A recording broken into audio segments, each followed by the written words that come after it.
हरियाणा की हर अपडेट के लिए बेल आइकन दबाएं और सब्सक्राइब करें STV हरियाणा न्यूज। इस साथ मैं हूं अनामिका अजय मिश्रा और आप देख रहे हैं सुपरफास्ट 100। मुख्यमंत्री मनोहर लाल ने राज्य में बढ़ते कोरोना मामलों पर चिंता व्यक्त करते हुए कहा है कि कोरोना वायरस तीसरी लहर शुरू हो गई है। इसे नियंत्रित करने के लिए कड़े कदम उठाए जा रहे हैं।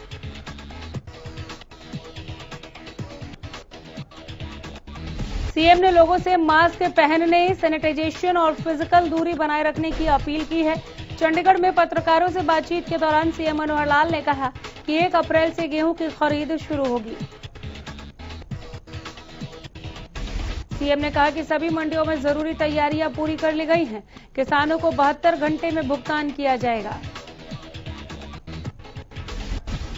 उन्होंने कहा कि आढ़तियों को आढ़त सरकार देगी, इसका किसानों से कोई लेना देना नहीं। इसके साथ ही सीएम ने बताया कि प्रदेश में भूमि खरीद फरोख्त में होने वाली गड़बड़ी को रोकने के लिए ई भूमि पोर्टल की शुरुआत की गई है, जिसके जरिए कोई भी अपनी जमीन बेच और खरीद सकता है। पानीपत में किसानों ने डिप्टी सीएम दुष्यंत चौटाला का पुतला फूंका। किसानों ने लघु सचिवालय के सामने दुष्यंत चौटाला का पुतला फूंका।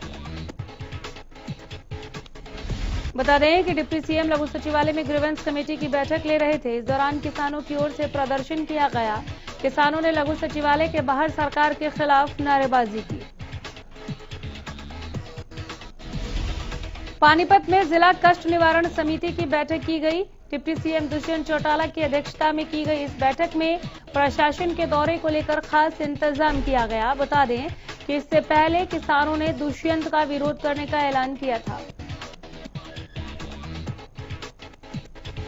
हरियाणा में 1 अप्रैल से गेहूं और सरसों की सरकारी खरीद शुरू होगी। सरकार ने गेहूं और सरसों की खरीद के व्यापक इंतजाम किए।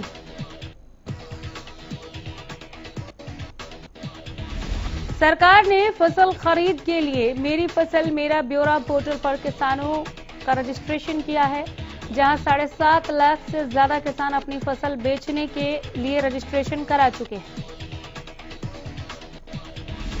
किसानों को उनकी फसल मंडी में लाने के लिए समय के बारे में उनके मोबाइल फोन पर सूचना दी जाएगी।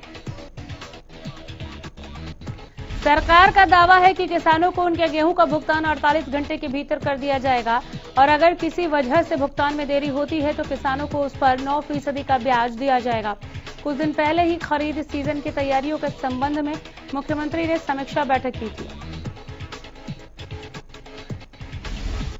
सीएम ने बताया था कि गेहूं, सरसों, जौ, दाल, चना की फसल का एक दाना सरकार एमएसपी पर खरीदेगी। जौ, चना और दालों की एमएसपी पर खरीद 10 अप्रैल से शुरू होगी।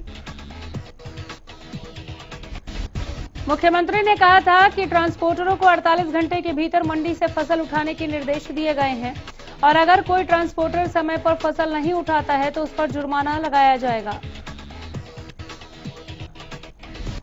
चंडीगढ़ में सीएम की अध्यक्षता में मंगलवार को हाई परचेज कमेटी की बैठक का आयोजन किया गया, जिसमें सरकारी खरीद को मंजूरी दी गई। सीएम मनोहर लाल ने बताया कि बैठक में कुल 400 करोड़ की सरकारी खरीद को मंजूरी दी गई है, जिसमें बिजली, सिंचाई, खेल और शिक्षा विभाग की खरीद शामिल है। साथ ही सीएम ने कहा कि उनकी सरकार में किसानों को एमएसपी पर दाम मिल रहे हैं और उनकी सरकार हमेशा किसानों के साथ है। 1 अप्रैल से गेहूं की खरीद शुरू हो रही है। गेहूं खरीद को लेकर रेवाड़ी मार्केट कमेटी के सचिव ने बताया कि जिले की 3 मंडियों रेवाड़ी, बावल और कोसली में 1 अप्रैल से फसल खरीद की प्रक्रिया शुरू हो जाएगी। इसके लिए आढ़तियों के साथ बैठक हो चुकी है। जिले में 2,83,208 एकड़ कृषि योग्य रकबा है, जिसमें 2,11,248 एकड़ एरिया का 51,281 किसानों ने मेरी फसल मेरा ब्यौरा पोर्टल पर पंजीकरण कराया है। सरसों की खरीद के बारे में उन्होंने बताया कि 1,05,000 क्विंटल सरसों मंडियों में आ चुकी है और 1.5 करोड़ रुपए मार्केट फीस जमा हुई है।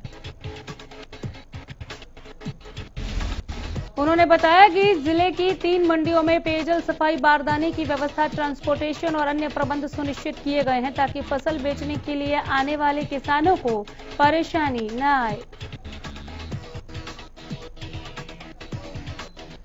कोरोना काल को ध्यान में रखते हुए सामाजिक दूरी और कोविड गाइडलाइन की पालना पूरी तरीके से सुनिश्चित की जाएगी। पिहोवा में फसल खरीद को लेकर किसान हरमनदीप विर्क ने कहा कि 1 अप्रैल से गेहूं की खरीद शुरू हो रही है, लेकिन मंडी में सफाई व्यवस्था बिल्कुल भी नहीं है। मेरी फसल मेरा ब्यौरा किसानों के लिए सिरदर्द बना हुआ है। किसानों का कहना है कि पिछली फसल के समय किसान की फसल पककर तैयार थी, लेकिन सरकार का फरमान था कि किसान के पास मैसेज आएगा तो फसल लेकर आना। ऐसे हालत में किसान पकी हुई फसल लेकर परेशानी झेलता है। किसान की मांग है कि सरकार फसल खरीद की समुचित व्यवस्था करे और फसल की कीमत समय पर किसान के खातों में पहुंचे।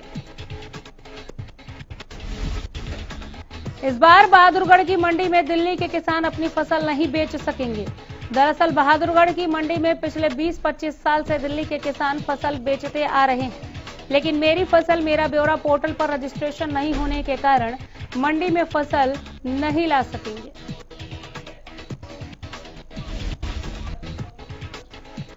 बता दें कि बहादुरगढ़ में गेहूं की खरीद की सभी तैयारियां पूरी हो चुकी हैं। मंडी में गेहूं बेचने के लिए किसानों को ऑनलाइन गेट पास कटवाना होगा। 3 दिन फूड एंड सप्लाई और 3 दिन वेयर हाउस गेहूं की खरीद करेंगे।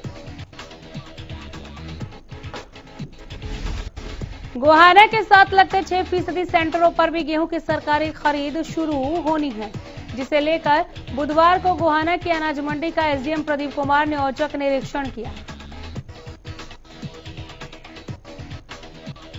इस दौरान मंडी में सफाई व्यवस्था का बुरा हाल मिला, जिसके बाद एसडीएम ने अधिकारियों को फटकार लगाते हुए मंडी समेत सभी परचेज सेंटर पर सफाई करवाने के आदेश दिए। इसके अलावा मंडी में अपनी फसल बेचने वाले किसानों के लिए पानी की व्यवस्था करने के भी आदेश दिए गए। एसडीएम के निरीक्षण के दौरान मार्केट कमेटी के अधिकारी भी मौजूद रहे। इस दौरान एसडीएम ने मंडी के आड़तियों की समस्या को सुनते हुए उसे जल्द दूर करने का आश्वासन भी दिया। तो शाम अनाज मंडी में मार्केट कमेटी की ओर से एमएसपी पर किसानों की फसलें खरीदने की सभी तैयारियां पूरी कर ली गई हैं। मार्केट कमेटी के सेक्रेटरी अमनजीत ने बताया कि अनाज मंडी की सफाई, बिजली पानी का काम पूरा कर दिया गया। किसानों के लिए बिजली और पीने के पानी की व्यवस्था दुरुस्त कर दी गई। उन्होंने बताया कि किसान जैसे ही अपनी फसल को लेकर अनाज मंडी में आएगा तो एजेंसी द्वारा तुरंत उनकी फसल खरीद ली जाएगी। उन्होंने बताया कि शेड्यूल एनआईसी के द्वारा भेजे जाएंगे। जिन किसानों के नाम शेड्यूल में आएंगे उन्हीं किसानों की फसल हर दिन खरीदी जाएगी। खरीद एजेंसियां भी पूर्ण रूप से तैयार है। किसानों को किसी प्रकार की दिक्कत नहीं होने दी जाएगी।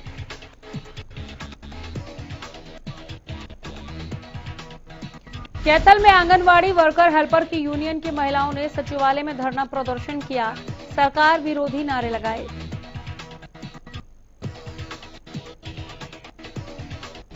पत्रकारों से बात करते हुए आंगनवाड़ी वर्कर नेताओं ने कहा कि सरकार आंगनवाड़ी कर्मचारियों पर विभागों के अधिकारियों द्वारा पोषण ट्रैक्टर ऐप डाउनलोड करने के लिए दबाव बना रही है। आंगनवाड़ी वर्कर नेताओं ने कहा कि आदेश आया है कि मार्च 2021 से हमारा वेतन ऐप डाउनलोड करने और डेटा अपलोड करने से जुड़ा हुआ है। हम ऐसा नहीं करते तो हमारा वेतन रोक दिया जाएगा। आउटसोर्सिंग के तहत नौकरी पर लगे स्वास्थ्य कर्मियों में नौकरी जाने का डर बना हुआ है। 1 अप्रैल से नया टेंडर शुरू होना है और नया ठेकेदार पुराने कर्मियों को बाहर का रास्ता दिखा सकता है। इसे लेकर सीएचसी स्वास्थ्य कर्मचारियों ने नेहरू पार्क में इकट्ठा होकर प्रदर्शन किया और भिवानी सीएमओ को स्वास्थ्य मंत्री के नाम ज्ञापन सौंपा। कर्मचारियों की मांग है कि उन्हें नौकरी से न हटाया जाए। कर्मचारियों का साफ कहना है कि अगर उनकी मांगों को नहीं माना गया तो प्रदेश स्तर पर आंदोलन किया जाएगा।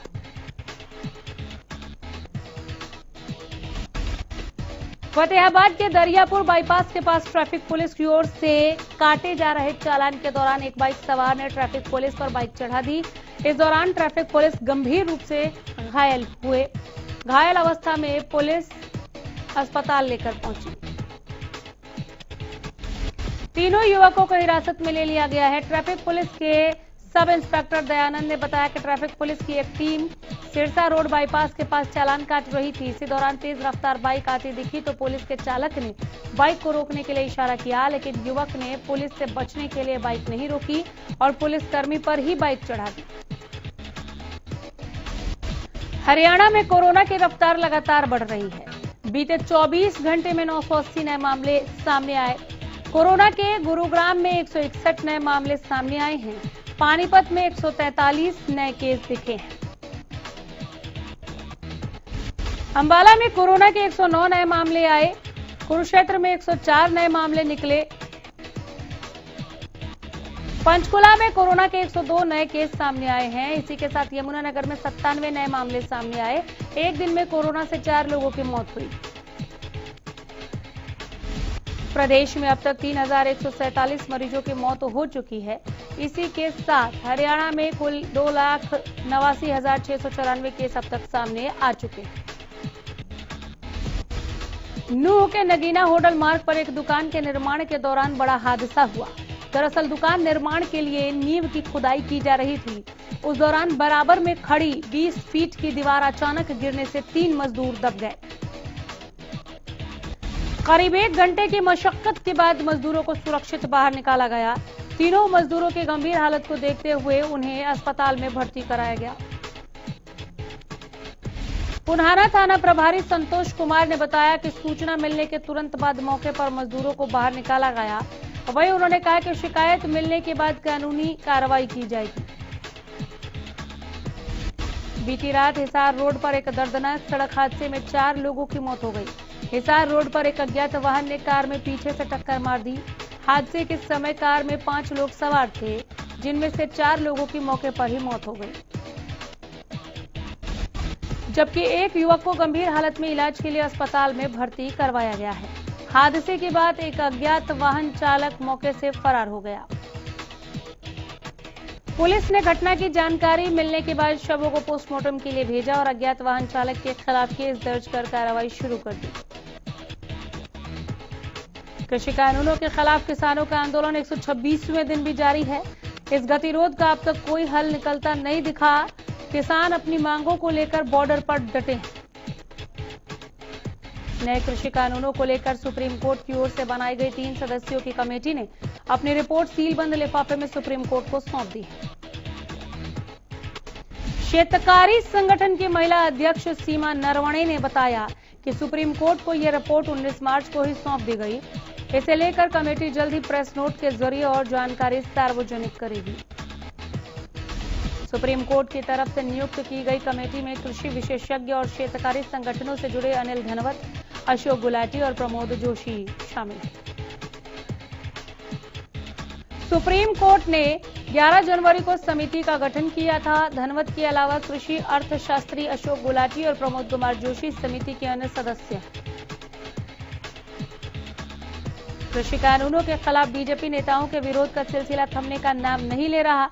ताजा मामला घुलचीका के गांव सैर का, जहां बीजेपी नेता के विरोध का वीडियो वायरल हो रहा है। बीजेपी नेता गांव में एक शोक सभा में शामिल होने के लिए पहुंचे थे, लेकिन किसानों को इसकी खबर मिली तो वो पहुंच गए। शांतिपूर्ण तरीके से बीजेपी नेता का विरोध किया। किसानों के विरोध को देखते हुए मौके पर भारी पुलिस बल को बुलाना पड़ा।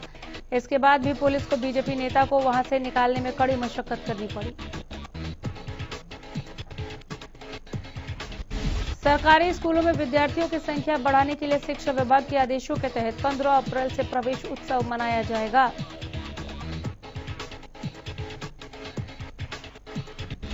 इस प्रवेश उत्सव में स्कूल मुखिया और अध्यापक अभिभावकों से बच्चों का सरकारी स्कूलों में दाखिला करवाने की सिफारिश करेंगे। प्रवेश उत्सव हर वर्ष सरकारी स्कूलों में विद्यार्थियों की संख्या बढ़ाने के लिए मनाया जाता है। ऐसे में उन स्कूलों में बच्चों की संख्या बढ़ाने में जोर दिया जाता है जिन स्कूलों में बच्चों की संख्या बेहद कम होती है।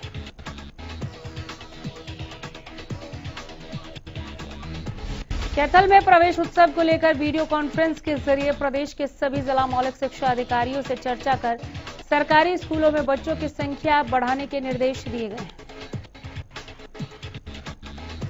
करनाल में विकास सदन के सभागार में मंगलवार को नगर निगम हाउस की बैठक हुई। बैठक में वित्त वर्ष 2021-22 का प्रस्तावित बजट मौजूद पार्षदों की सहमति से पास किया गया। बैठक की अध्यक्षता महापौर रेणुबाला गुप्ता ने की। बैठक में नगर निगम आयुक्त विक्रम भी मौजूद रहे। इस दौरान महापौर रेणुबाला गुप्ता ने बताया कि सभी वार्डों में विकास कार्यों के लिए धनराशि की कोई कमी नहीं रहेगी। उन्होंने कहा कि कुछ दिन पहले 40 लाख रुपए प्रत्येक वार्ड को दिए गए थे और आने वाले दिनों में 1-1 करोड़ रुपए और दिए जाएंगे।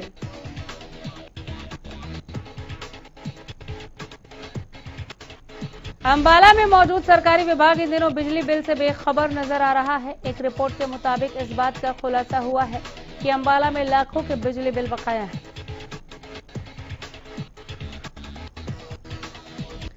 अंबाला में सरकारी विभागों पर बिजली निगम के कितने बिल बकाया हैं, इसे लेकर हमने जानकारी हासिल की। अंबाला शहर विधानसभा स्थित सरकारी विभागों पर 426.53 लाख रुपए बकाया है।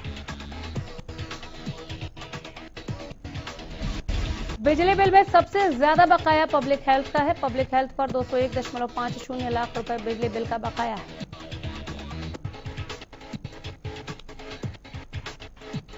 वहीं इरिगेशन विभाग का 32.61 लाख रुपए बकाया है। साथ ही HSVP विभाग का 32.69 लाख रुपए बकाया है। इसी के साथ पंचायत विभाग का 15.21 लाख रुपए बकाया है।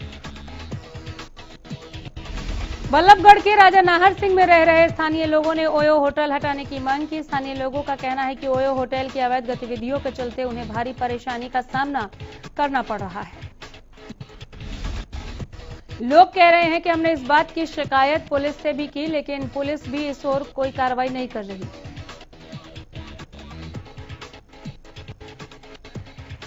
गुरुग्राम में खिड़की दौला टोल टैक्स से गुजरने वाले वाहनों को अब 5 रुपए ज्यादा टोल टैक्स देना होगा, यानी कि अब कार या जीप को 65 रुपए की जगह 70 रुपए टैक्स देकर निकलना होगा। आपको बता दें कि प्रदेश का सबसे बड़ा औद्योगिक क्षेत्र IMT मानेसर का रास्ता भी इसी होटल से होकर गुजरता है। इसी वजह से इस टोल पर बड़ी संख्या में वाहनों की आवाजाही लगी रहती है। ऐसे में अब जो लोग हर दिन यहां से गुजरते हैं उनकी चिंताएं बढ़ गई। अंबाला में एक बार फिर से विद्यार्थियों की एनुअल फीस को लेकर विवाद छिड़ने लगा है। बता दें कि भारी संख्या में अभिभावक इकट्ठा होकर जिला शिक्षा विभाग के अधिकारियों से एनुअल फीस के मुद्दे को लेकर मिलने पहुंचे। अभिभावकों ने बताया कि सिसिल कॉन्वेंट स्कूल द्वारा उनसे जबरदस्ती सुप्रीम कोर्ट के निर्देशों का हवाला देकर एनुअल फी वसूली जा रही है, जिसका वो विरोध करते हैं और एनुअल फी नहीं देंगे, जिसके लिए आज उन्होंने जिला शिक्षा अधिकारी को मांग पत्र भी सौंपा। अंबाला की नई अनाज मंडी 1 अप्रैल से शुरू होने वाली फसल खरीद को लेकर पूरी तरह से तैयार है। सरकार ने 1 अप्रैल से सभी मंडी प्रशासन को गेहूं खरीद शुरू करने के साथ साथ मंडी में गेहूं रखने की व्यवस्था के आदेश जारी किए। वहीं किसानों की फसल के लिए उचित बारदाने और तिरपाल की व्यवस्था के बारे में दिशा निर्देश दिए गए। फसल खरीद की तैयारियों को लेकर मंडी सचिव का कहना है कि इस फसल के दाम सीधे किसान के खाते में जाएंगे। आड़तियों को 2.5% कमीशन भी दिया जाएगा। अंबाला में आड़तियों की एक बैठक भी की गई, जिसमें उन्होंने सरकारी कायदे कानून से वाकिफ कराया गया। उन्हें आड़ती रविंद्र का कहना है कि सरकार जब आड़तियों को 2.5% कमीशन दे रही है और किसानों की फसल कीमत उनके खाते में सीधे ट्रांसफर करने की बात कह रही है, तो फिर किसान की फसल की नमी के पैसे भी उनके खाते से काटे। पानीपत में एक अत्याचारी पिता का खौफनाक कारनामा सामने आया। दरअसल CWC की टीम ने मंगलवार को एक बच्ची को हुडा सेक्टर 12 में भीख मांगते देखा तो उसे अपने साथ ले गए। बच्ची ने काउंसलिंग के दौरान CWC को बताया कि उसके पिता उसे भीख मांगने के लिए मजबूर करते हैं। उसके 4 भाइयों को भी भीख मांगने पर पिता ने लगा रखा है। बच्ची का कहना है कि उसने कई बार पिता का विरोध किया। जब भी विरोध किया तो पिता ने दोनों बाजुओं पर जलती सिगरेट से जलाने की कोशिश की। CWC के सदस्यों का कहना है कि बच्ची ने उन्हें बताया कि उसके पिता श्यामलाल बिहार के मूल निवासी हैं। फिलहाल पुलिस पिता की तलाश में जुटी है और बच्ची को बाल सुधार केंद्र में भेज दिया गया। हरियाणा रोडवेज के कंडक्टर ने राष्ट्रीय स्तर की बॉडी बिल्डिंग प्रतियोगिता में सिल्वर मेडल हासिल किया। दरअसल संदीप कुमार रोहतक के गांव सांघी का रहने वाला है।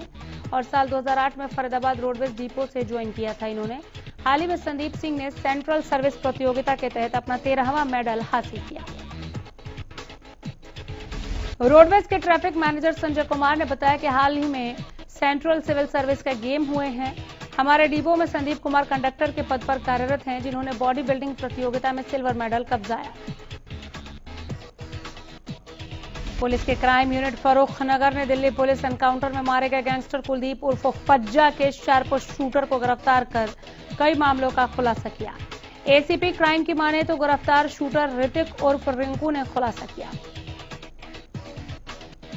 इधर अंबाला में हनी ट्रैप का मामला सामने आया, जहां एक महिला ने अपने सहयोगी के साथ मिलकर पहले युवाओं पर बलात्कार का आरोप लगाया, फंसाया, फिर कोर्ट में बयान बदलने के नाम पर 10 लाख रुपयों की डिमांड की।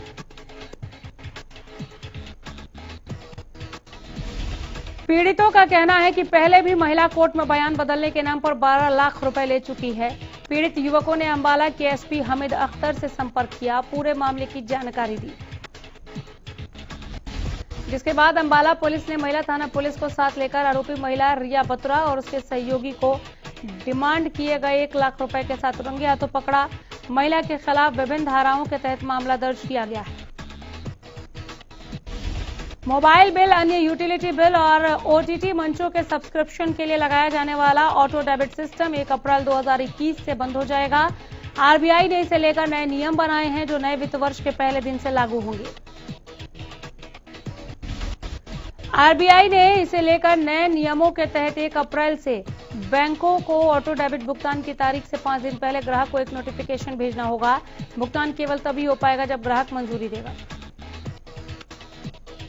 भुगतान की रकम 5,000 रुपए से ज्यादा है तो बैंक ग्राहक को ओटीपी भी भेजेगा।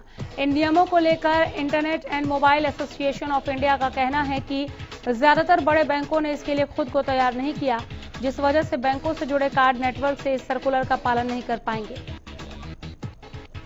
मशहूर गेंदबाज क्रिस मॉरिस ने कहा कि आईपीएल के आगामी सत्र में चोटिल जोफ्रा आर्चर की अनुपस्थिति में राजस्थान रॉयल्स के तेज गेंदबाजी आक्रमण की अगुवाई करना एक अतिरिक्त जिम्मेदारी होगी, लेकिन इससे टीम में उनकी भूमिका में कोई बदलाव नहीं होगा।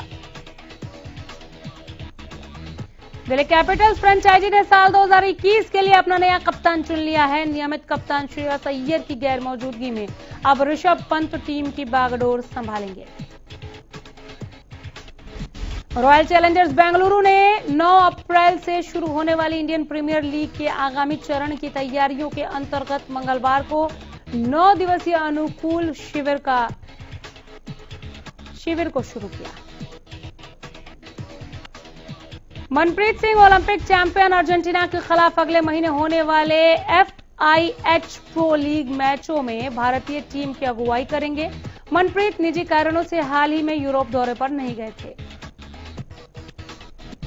टूर्नामेंट के लिए तुर्की दौरे पर गए भारतीय मुक्केबाजी दल के 8 सदस्यों को कोविड-19 पॉजिटिव पाए जाने के बाद इस्तांबुल में क्वारंटीन पर रखा गया, जिनमें से 7 खिलाड़ी ठीक होकर बुधवार को भारत लौट रहे हैं। मीना कुमारी का जन्म 1 अगस्त 1933 को मुंबई के दादर में हुआ था और 31 मार्च 1972 को 39 साल की उम्र में बॉलीवुड की ट्रेजेडी क्वीन ने दुनिया को अलविदा कह दिया। मीना कुमारी के कई फैंस ने आज उन्हें याद किया। अमिताभ बच्चन की फिल्म चेहरे की रिलीज डेट पोस्टपोन हो चुकी है। अमिताभ ने पोस्ट करते हुए लिखा कि कोरोना वायरस के बढ़ते केसेज और नई गाइडलाइंस को देखते हुए हम फिल्म चेहरे को 9 अप्रैल को थिएटर में रिलीज नहीं कर पाएंगे। इन दिनों हरियाणवी गाने से लोगों के बीच काफी लोकप्रिय हो रही रेणुका पवार एक के बाद एक हिट गाने दे रही हैं। मंगलवार को रेणुका पवार का एक और गाना रिलीज हुआ जो कि काफी पसंद किया जा रहा है। बॉलीवुड एक्ट्रेस और पूजा बेदी की बेटी आलाया फर्नीचर वाला इन दिनों फिल्मों के साथ साथ सोशल मीडिया पर भी खूब धमाल मचा रही हैं। हाल ही में उन्हें बेस्ट फीमेल डेब्यू आर्टिस्ट का अवार्ड मिला। अवार्ड मिलने के बाद आलाया ने अपने सोशल मीडिया हैंडल पर पोस्ट करते हुए कहा कि आपके इतने प्यार और सपोर्ट के लिए धन्यवाद। मैं आपकी आभारी रहूंगी। वादा करती हूं कि हर रोज और ज्यादा मेहनत करूंगी